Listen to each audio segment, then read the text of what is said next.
मंडळी, रामाची जन्मकथा. पृथ्वीवर जेव्हा जेव्हा दुर्जनांचा अत्याचार वाढतो, पापे वाढतात, तेव्हा तेव्हा सज्जनांचे रक्षण करण्यासाठी देव अवतरतात. असे मानले जाते. पुराणामध्ये भगवान विष्णूचे दशावतार म्हणजे 10 अवतार सांगितले आहेत. त्यापैकी 7वा अवतार म्हणजे श्रीराम. रामायण हे महर्षी वाल्मिकींनी रचलेले भारतीय संस्कृतीमधील अत्यंत महत्त्वाचे असलेले महाकाव्य भगवान श्रीरामाच्या आयुष्यावर आधारित आहे. त्यांच्या जन्माची कथा अशी. अयोध्येचे पराक्रमी राजा दशरथ यांना 3 राण्या होत्या. कौशल्या, कैकयी आणि सुमित्रा. त्यांना मुलं नसल्यामुळे ते दुःखी होते. आपल्या गुरुच्या सूचनेप्रमाणे त्यांनी पुत्रप्राप्तीसाठी पुत्र कामयष्टी यज्ञ केला. या यज्ञात अग्निदेव प्रसन्न झाले आणि त्यांनी 3 राण्यांसाठी एक असे प्रसाद म्हणून 3 फळे दिली. कौशल्या राणी सर्वात मोठी असली तरीही कैकयी ही दशरथ राजाची सर्वात प्रिय राणी होती.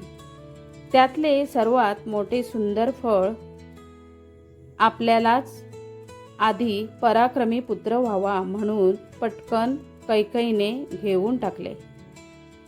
कौशल्या आणि सुमित्रेनेही उरलेली फळं घेतली. पण एका घारीने झडप घालत कैकयीच्या हातातले फळ पळवून नेले. या फळामुळे हनुमानांचा जन्म झाला. तोपर्यंत कौशल्याने आपले फळ खाऊन टाकले होते. कैकयीला दुःखी झालेले पाहून सुमित्रेने मोठ्या मनाने आपले अर्धे फळ कैकयीला दिले. देवाच्या कृपेने 3 राण्या गर्भवती राहिल्या आणि सर्वांना पराक्रमी पुत्र झाले. कौशल्याचा मुलगा सर्वात मोठा, त्याचे नाव ठेवले श्रीराम.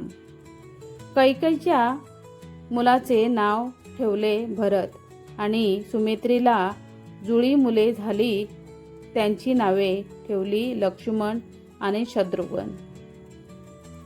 असे म्हणतात की 3 राण्यांना फळं मिळूनही कैकयीच्या मनात लोभ असल्यामुळे तिचे फळ पळवून नेले गेले आणि सुमित्रेने आपल्याला मिळालेल्या एकाच फळातून कैकयीला अर्धे देण्याचा उदारपणा दाखवल्यामुळे तिला अर्धे फळ खाऊनही एकाऐवजी 2 पुत्ररत्ने प्राप्त झाली.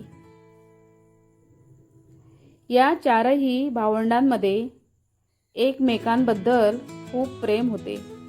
पण त्यातही राम, लक्ष्मण आणि भरत, शत्रुघ्न अशा अतूट जोड्या होत्या. चौघेही पराक्रमी होते. पण श्रीराम हे साक्षात भगवान विष्णूचा अवतार असल्यामुळे त्यांनी अनेक असुर राक्षसांचा संहार केला.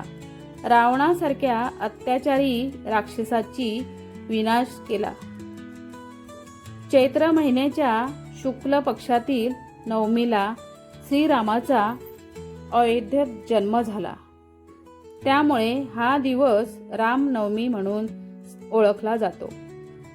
रामाच्या मूर्तीला पाळण्यात ठेवून उत्तर भारतात बाल रामाला रामलल्ला असे प्रेमाने म्हणतात. त्याचा जन्म साजरा करत त्यांच्या बाल रूपाला पूजा केली जाते. रामाचा जन्म म्हणजेच रामनवमी. रामाने रावणाला मारल्याचा दिवस म्हणजे दसरा. राम अयोध्येत परतले तेव्हा दिवाळी आणि रामाचा राज्याभिषेक झाला तो दिवस म्हणजेच गुढीपाडवा असे रामाच्या आयुष्यातले सर्व महत्त्वाचे क्षण आपण साजरे करतो. इतका त्यांचा भारतीय संस्कृतीवर आणि लोकांवर पगडा आहे. धन्यवाद.